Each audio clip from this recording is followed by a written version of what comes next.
কষ্ট দেয়। 9 বান্দা যখন গুনাহ করে আসমান জমিনের মধ্যে যা কিছু আছে সব কিছুকেই তার বিরুদ্ধে সাক্ষী বানানো হয়। 10 বান্দা যখন গুনাহ করে সেই সময় আদম সন্তানের সঙ্গে বিশ্বাসঘাতকতা করে আল্লাহর সীমানার বাইরে চলে যায়। তুমি যা বলছো তা ঠিক, একটা গুনাহ করলে একটা শাস্তি হয়, কিন্তু এই একটা শাস্তি এই 10টা বিপদ, এই 10টা ক্ষতি তোমার জন্য টেনে নিয়ে আসে। তাই সম্মানিত হাজরিন, দিনী ভাই বন্ধুগণ, কোন গুনাহকে ছোট মনে করা যাবে না। গুনাহ তো গুনাহ, ছোট গুনাহ বড় গুনাহ। অতএব নিজের জীবনের গুনাহের কথা স্মরণ করে আল্লাহ তাআলার নিকটে কান্নাকাটি করতে হবে। আপনি আমাকে বলতে পারেন যে আমি গুনাহ থেকে বেঁচে থাকবো কিভাবে আমি গুনাহ থেকে বেঁচে থাকতে পারি? সম্মানিত হাজিরিন, দিনী ভাই বন্ধুগণ, আমার আলোচনার যে বিষয়বস্তু তা হচ্ছে উপদেশ। সংক্ষিপ্ত সময়ে কোরআন এবং হাদিস থেকে 2টি উপদেশ পেশ করব।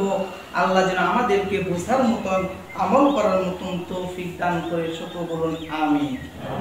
উপদেশ নাম্বার 1, আবু হুরায়রা রাদিয়াল্লাহু তাআলা আনহু থেকে বর্ণিত, রাসূলুল্লাহ সাল্লাল্লাহু আলাইহি ওয়াসাল্লাম বলেন, লা ইউনাজ্জিয়া মাই ইয়াকুলু আন্না হাউলাই কালিমাতি ফায়ামালু বিহিন্না আও ইয়ামালু মাই ইয়াফআলু বিহিন্না।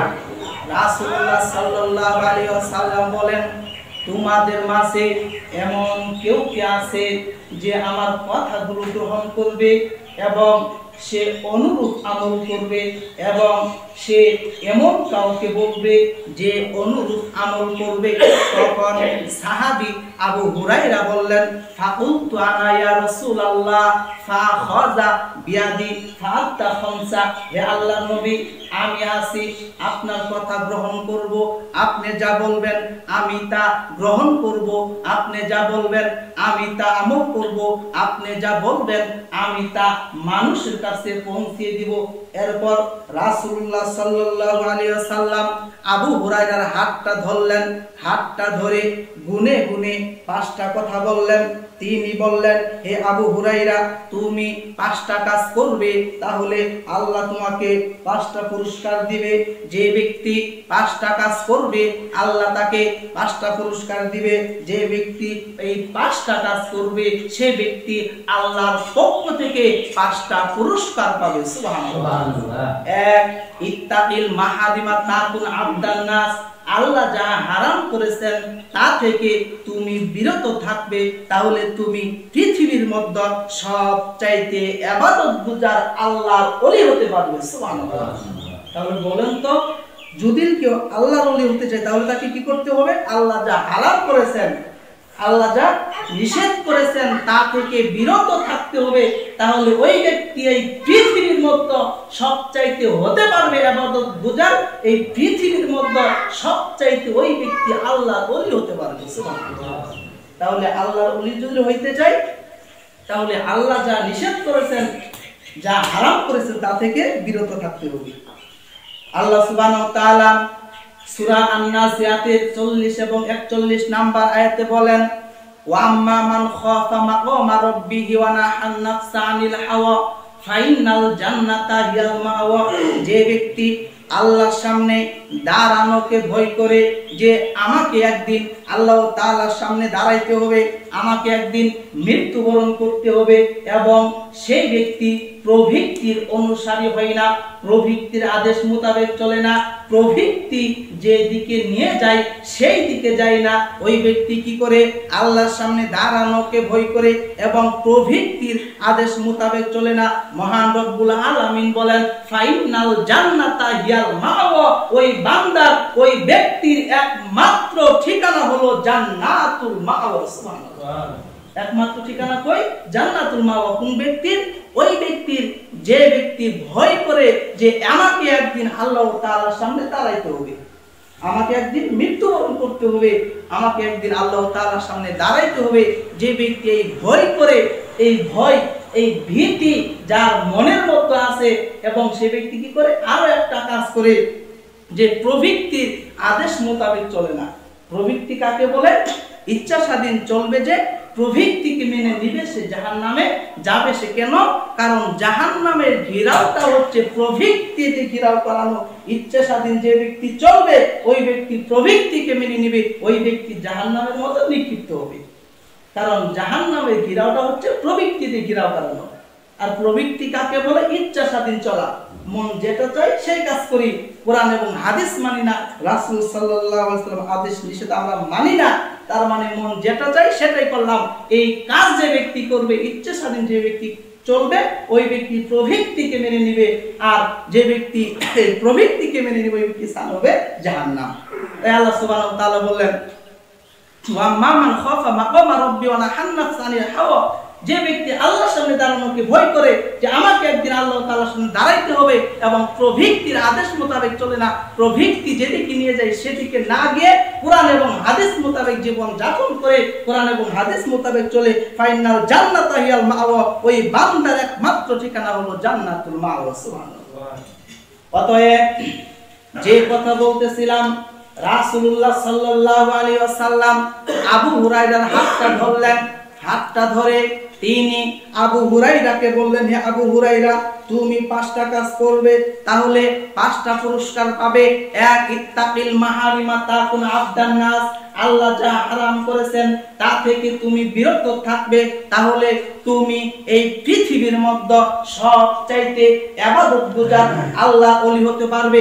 2, ওয়ারজ বিমা কাসামাল্লাহু লাকা তাকুন আবদান নাস, 2, তোমার ভাগ্যতে যা আছে তাতে তুমি সন্তুষ্ট থাকবে, তাহলে তুমি এই পৃথিবীর মধ্যে সবচাইতে ধনবান হতে পারবে। হে আবু হুরায়রা, তুমি কি এই পৃথিবীর মধ্যে যত মানুষ আছে, পৃথিবীর মধ্যে যত মানুষ আছে সমস্ত মানুষের চাইতে তুমি কি ধনবান হতে চাও? তাহলে তোমার ভাগ্যতে যা আছে তাতেই তুমি সন্তুষ্ট থাকবে, তাহলে এই পৃথিবীর মধ্যে সবচাইতে তুমি ধনবান হতে পারবে। সুবহানাল্লাহ। তাহলে যে ব্যক্তি ধনবান হতে চায় তাহলে কি করতে হবে? তার ভাগ্যতে যা আছে তার উপরে কি থাকতে হবে? সন্তুষ্ট থাকতে হবে, তাহলে সেই ব্যক্তি ধনবান হতে পারবে। মনে করেন একজন ব্যক্তি সারাদিন পরিশ্রম করে, দিন মজুর কাজ করে খায়, রিক্সা চালিয়ে খায়, সারাদিন কাজ করার পরে তার 500 টাকা ইনকাম হয়, ইনকাম 500 টাকা নিয়ে ওই ব্যক্তি সন্তুষ্ট, ওই ব্যক্তি কি খুশি? আর ওই ব্যক্তি বলে যে আমি সারাদিন পরিশ্রম করে 500 টাকা ইনকাম করতে পেরেছি, এই 500 টাকায় আমার ভাগ্যতে ছিল, আমার আর প্রয়োজন নেই, যা প্রয়োজন ছিল আমি তা পেয়ে গেছি, আমার ভাগ্যতে যা ছিল আমি তা পেয়ে গেছি। রাসূল সাল্লাল্লাহু আলাইহি সাল্লাম বলেন, যে ব্যক্তি এই ভাগ্যকে মেনে নেবে সেই ব্যক্তি হবে পৃথিবীর মধ্যে সবচাইতে ধনবান মানুষ। সুবহানাল্লাহ। তাহলে ভাগ্যকে মেনে নিতে হবে।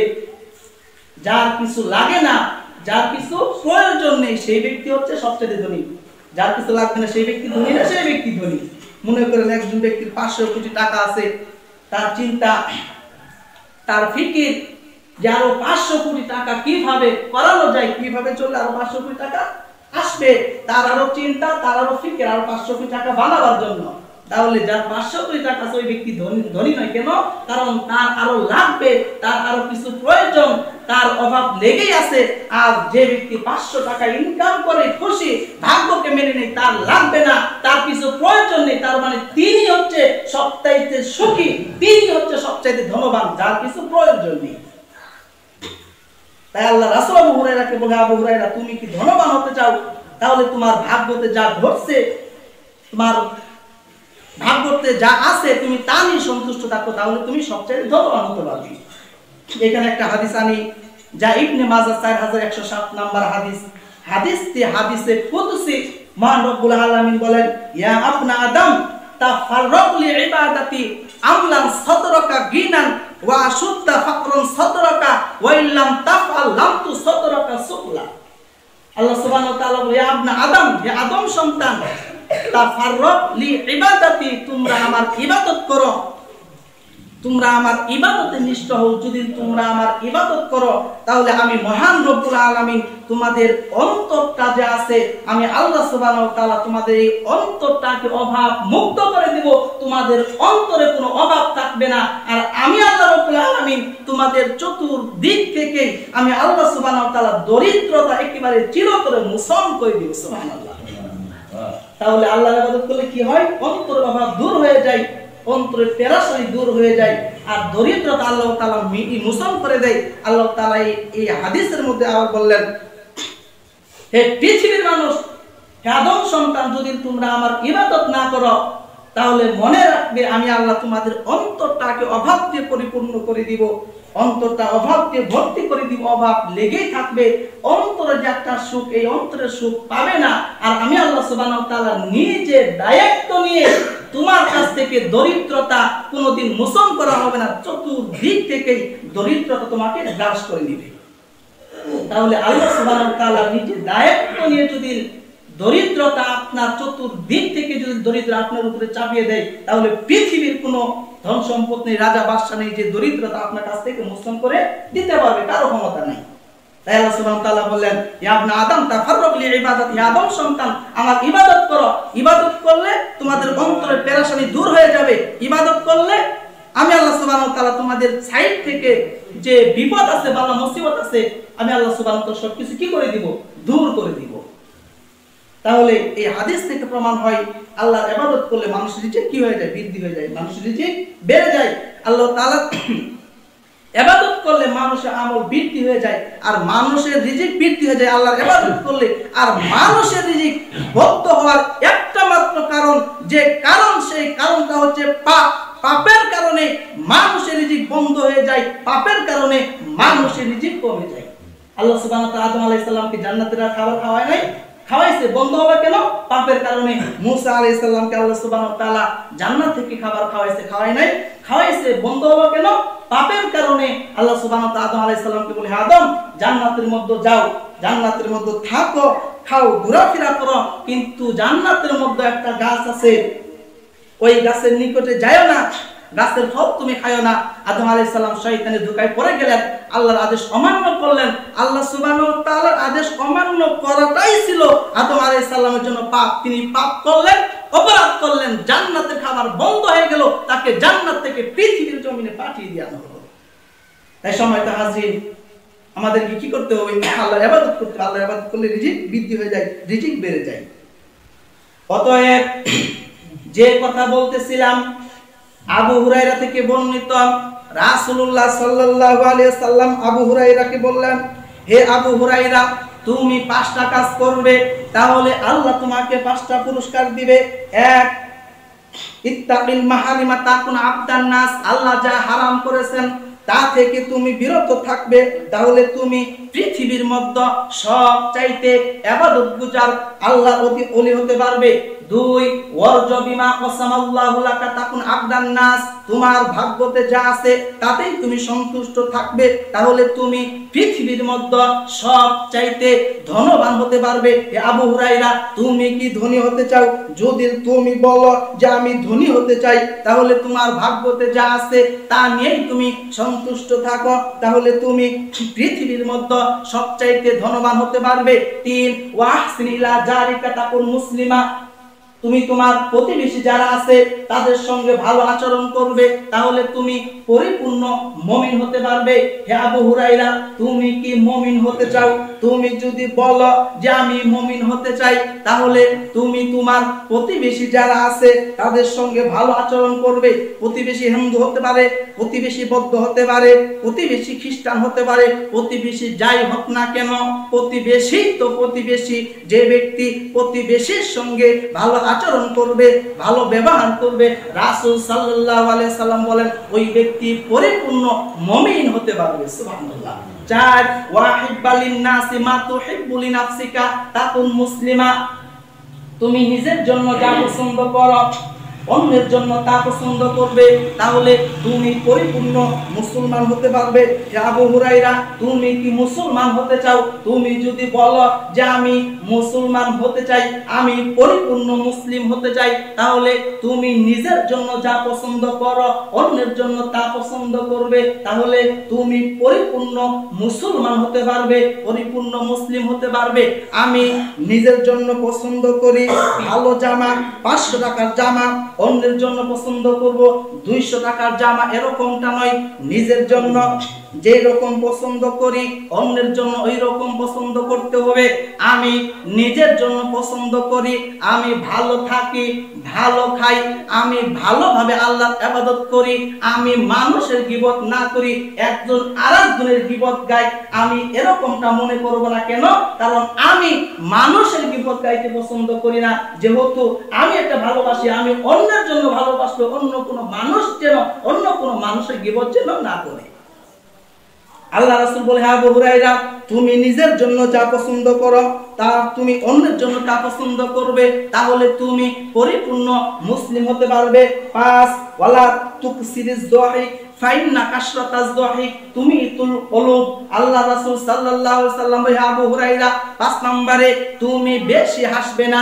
বেশি হাসলে অন্তর মরে যায়, বেশি হাসলে তোমার কলবটা মরে যায়।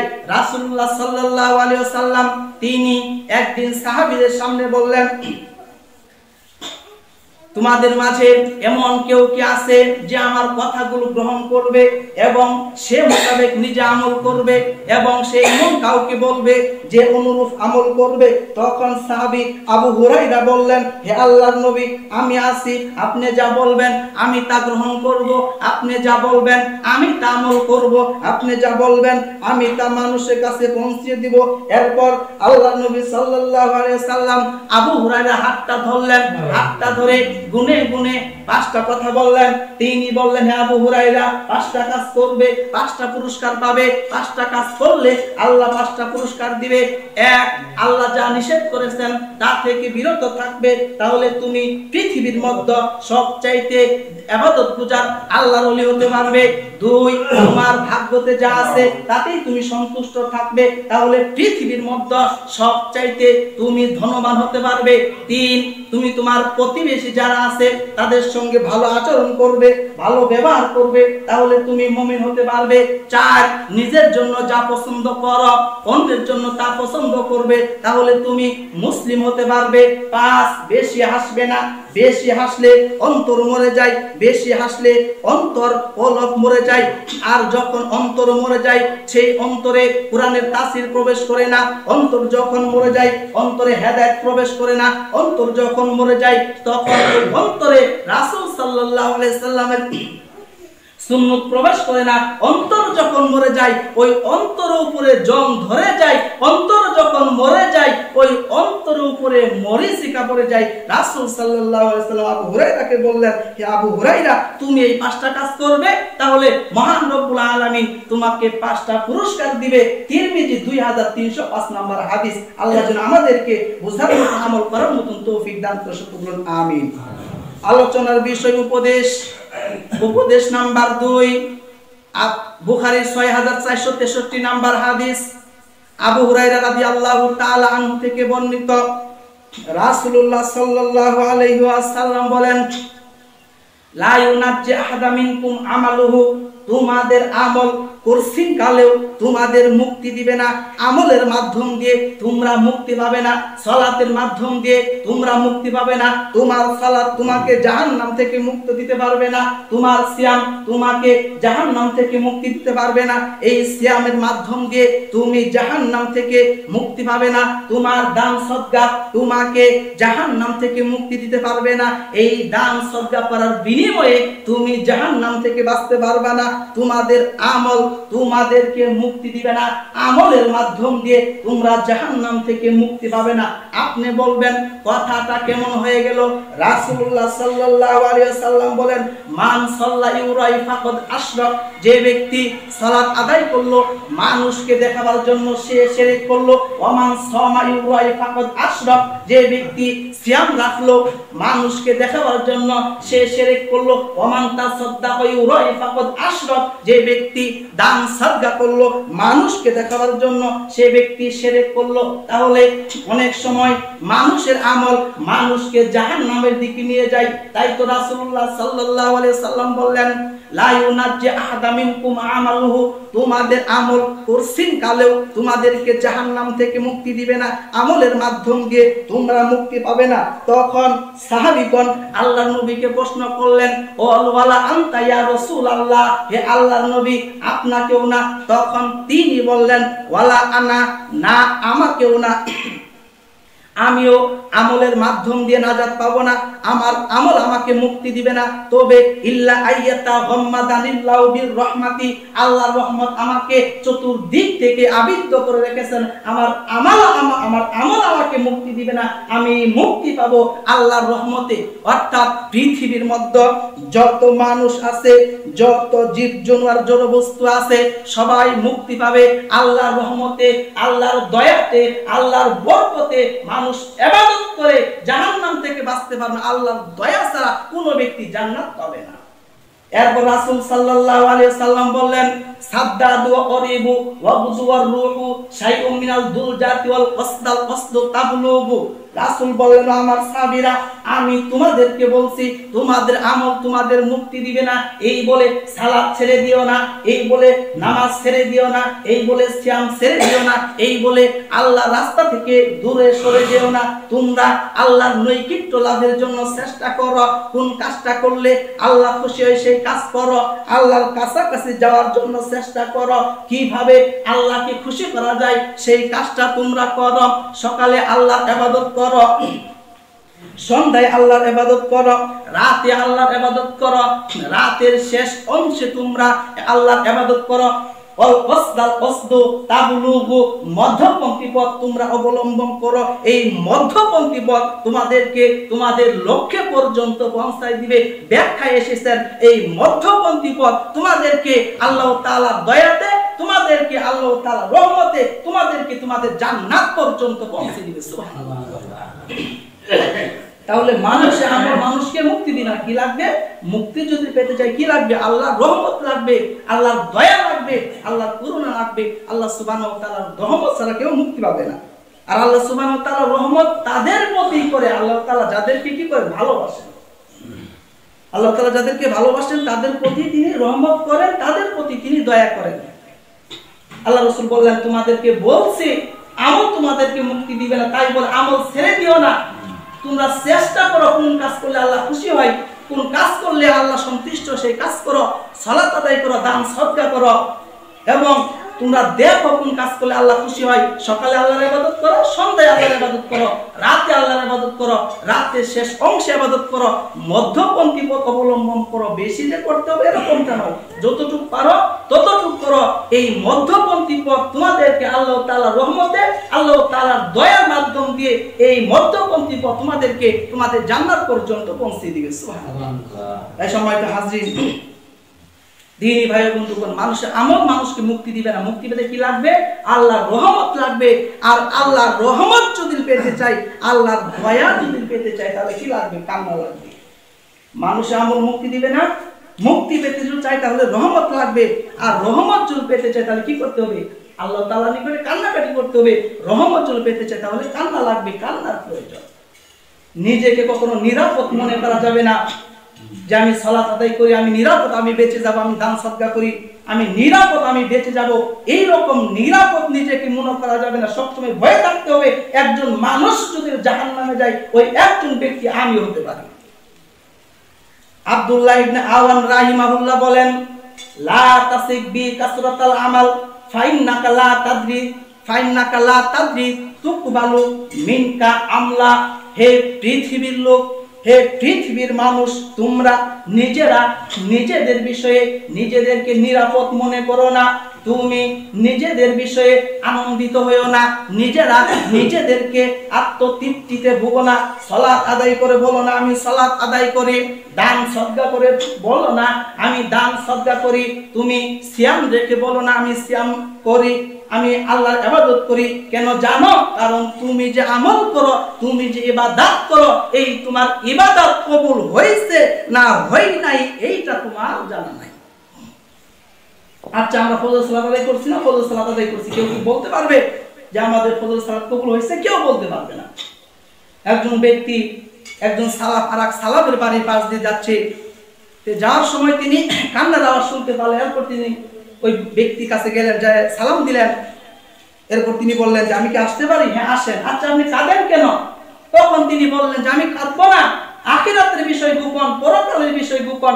তখন তিনি বললেন, কে বলেছে পরকালের বিষয় গোপন? আল্লাহ তো সব বলেই দিয়েছেন, সত্য প্রকাশ করে দিয়েছেন। এই কাজ করো জাহান্নাম থেকে বাঁচতে পারবে, এই কাজ করো জান্নাত পাবে। এই কবরের মধ্যে শাস্তি আছে, কবরের মধ্যে প্রশ্ন হবে, আল্লাহ তো সব প্রকাশ করে দিয়েছেন। কে বলেছে আখিরাতের বিষয় গোপন? তখন তিনি বলে, আরে বেকুব, আমি যে গোপনের কথা বলতেছি, আমি যে ইবাদত করি, আমি যে আমল করি, আমার আমলটা কবুল হয়েছে না হয় নাই এটাই তো আমার জানা নাই।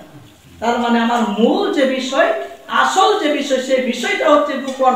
আমি এই কাজ করলে জাহান্নাম থেকে বাঁচতে পারবো, আমি যে কাজটা করি জাহান্নাম থেকে বাঁচার জন্য আমার এই আমলটা কবুল হয়েছে না হয় নাই এটা আমার জানা নাই। এই জন্যই আমি কাঁদি যে আমার কি উপায় হবে, আমি কি জাহান্নাম থেকে বাঁচতে পারবো, এই জন্যই আমি কাঁদি।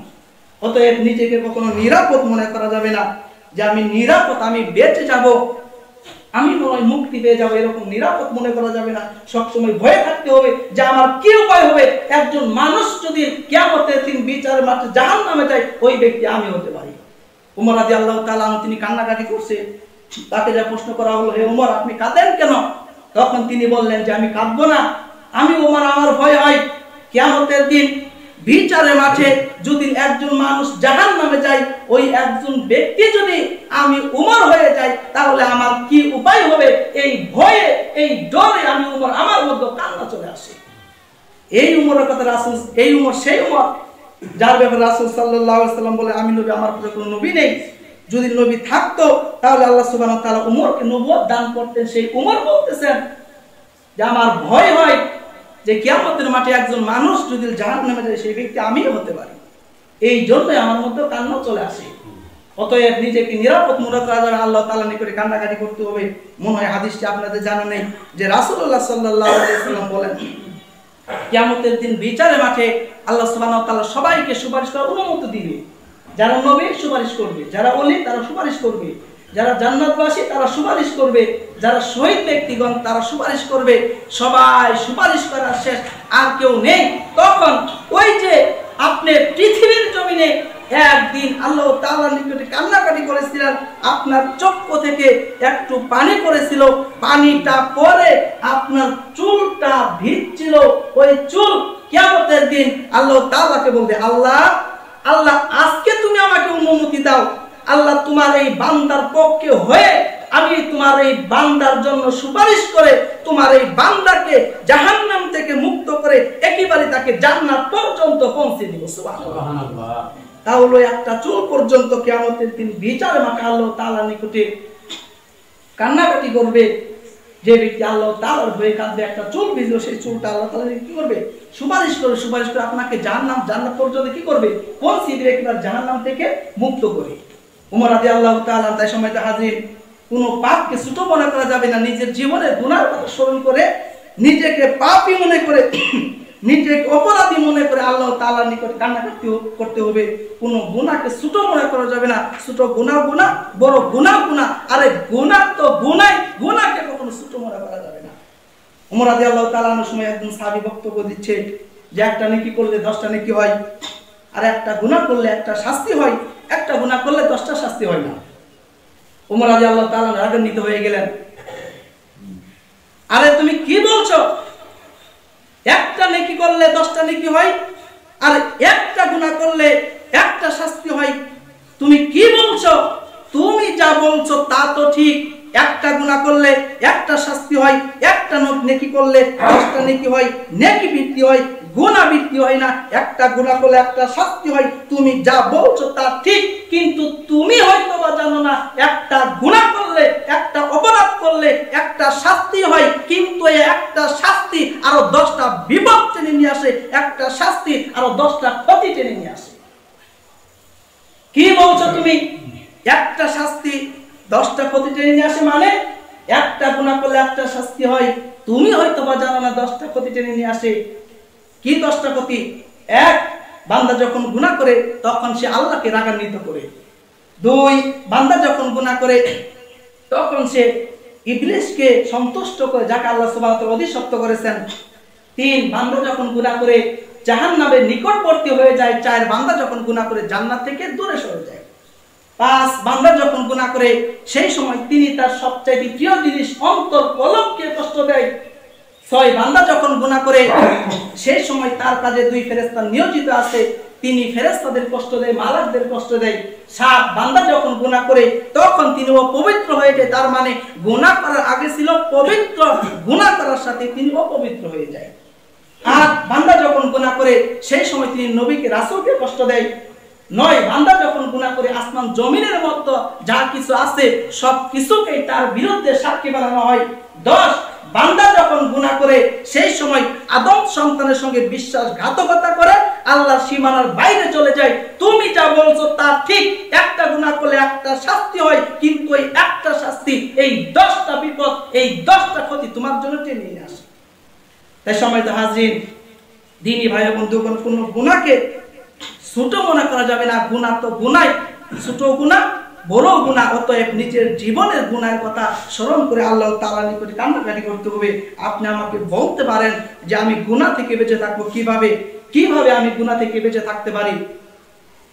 ইব্রাহিম ইবনে আদহাম রাহিমাহুল্লাহ,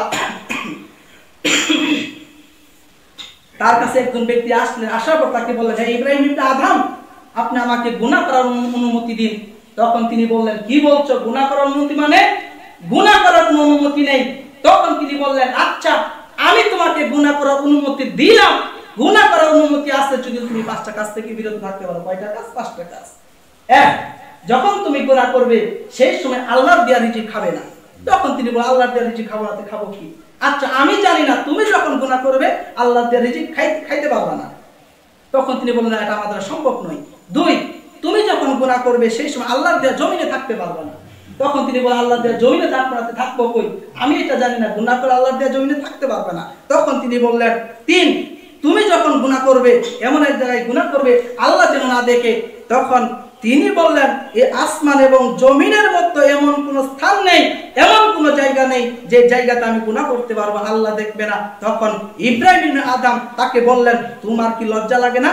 আরে তোমার কি লজ্জা লাগে না যে আল্লাহর দেওয়া রিজিক খাও, যে আল্লাহর দেওয়া জমিনে থাকো, সে আল্লাহকে দেখিয়ে গুনাহ করো, সে আল্লাহর সামনে তোমার গুনাহ করতে লজ্জা করে না? কিভাবে তুমি আল্লাহ তাআলার সামনে গুনাহ কাজে লিপ্ত হতে পারো? তুমি তোমার পিতার সামনে গুনাহ করতে পারবে না, লজ্জা পাও। তুমি তোমার মায়ের সামনে গুনাহ করতে পারবে না, লজ্জা পাও। তুমি তোমার বন্ধুর সামনে, স্ত্রীর সামনে, ভাই বোনের সামনে গুনাহ করতে পারবে না, লজ্জা পাও। আরে যে আল্লাহ তোমাকে রিজিক দেয়, যে আল্লাহর দেয়া জমিনে থাকো, যে আল্লাহর দেয়া রিজিক খাও, সে আল্লাহকে দেখে গুনাহ করো, তোমার কি একটু লজ্জা লাগে না? তখন ওই ব্যক্তি এই কথা শোনার পর তার চক্ষু দিয়ে টপতে পানি পড়া শুরু হয়ে গেলেন। এবার তিনি বললেন, আচ্ছা আপনি বলুন আপনার 4 নাম্বারটা কি? তখন তিনি বললেন যে যখন তুমি গুনাহ করবে সেই সময় মালাকুল মউত আজরাইল যখন আসবে সেই সময় তুমি বলবে, আজরাইল আমি তো গুনাহ করেছি, আমি তো তওবা করি নাই, আপনি আমাকে একটু অনুমতি দিন, আমি তওবা করে নিয়ে আসি। এই অনুমতি যদি আজরাইলের কাছ থেকে নিতে পারো তাহলে গুনাহ করার অনুমতি আছে। তিনি বললেন যে আমি পারবো না। এবার বলুন আপনি 5 নাম্বারটা কি? তখন তিনি বললেন 5 নাম্বার হচ্ছে তুমি এই পৃথিবীর জমিনে যে গুনাহ করবে, এই গুনাহের কারণে যখন কিয়ামতের দিন ফয়সালা হয়ে যাবে যে তুমি জাহান্নামের মধ্যে যাবে, সেই সময় তুমি আল্লাহ যখন বলবে যে তুমি জাহান্নামে যাও, সেই সময় তুমি তোমার ক্ষমতা দেখিয়ে, সেই সময় তুমি তোমার পাওয়ার দেখিয়ে জাহান্নামের মধ্যে যাওয়া বাদ দিয়ে জাহান্নাম থেকে ঘুরে তুমি জান্নাতের মধ্যে ঢুকে যাওয়া। যদি তুমি এই 5টা কাজ করতে পারো তাহলে তোমার জন্য গুনাহ করার অনুমতি আছে। তখন তিনি বললেন, আমি বুঝেছি, আমি বুঝতে পারছি, আল্লাহ সুবহানাহু ওয়া তাআলা এই পৃথিবীর জমিনে কাউকে গুনাহ করার অনুমতি দেয় নাই। সালাফরা বলেন মৃত্যুর আগ মুহূর্তে পর্যন্ত ওই ব্যক্তি আর কোনোদিন গুনাহের কাজের মধ্যে লিপ্ত হয় নাই। তাহলে যখন আমরা গুনাহ করব এই 5টা